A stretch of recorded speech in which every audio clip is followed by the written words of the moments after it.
L'unité d'accès vasculaire, c'est donc une unité qui est dédiée à la pose de voie veineuse centrale.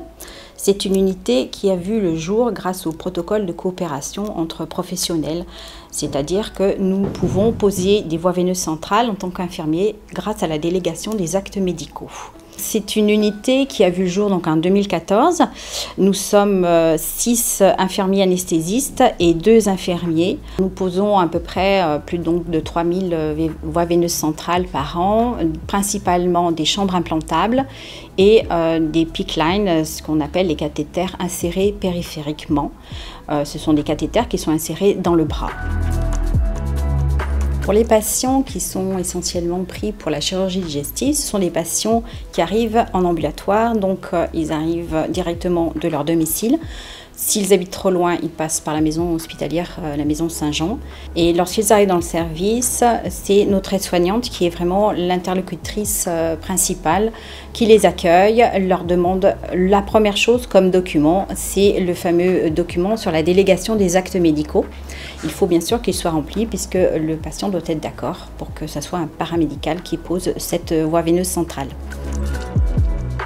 Le patient qui doit avoir donc sa pose de PICC line est installé assez rapidement donc dans la salle par l'équipe de poseurs.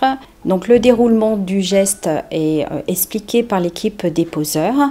Ce geste se réalise avec de la musique au choix pour le patient. Et surtout, c'est un geste qui est indolore puisque nous réalisons une petite anesthésie locale au début du geste.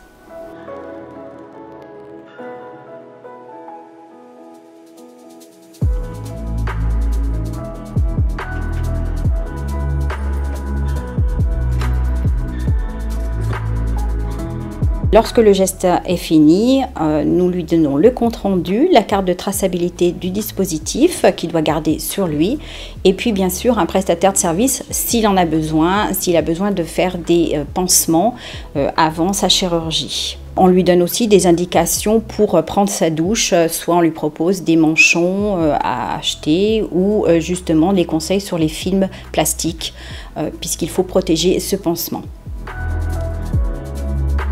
Pour le patient à qui on doit poser donc une chambre implantable, il doit impérativement être préparé en tenue de bloc puisque ce geste se réalise en bloc opératoire. L'équipe des poseurs qui prendra en charge donc le patient se présente souvent et même la plupart du cas, nous lui proposons tout de suite de réfléchir sur la musique éventuellement qu'il veut choisir ou la possibilité d'utiliser des casques de réalité virtuelle pour la pose. Cette pose de chambre implantable se réalise aussi sous anesthésie locale.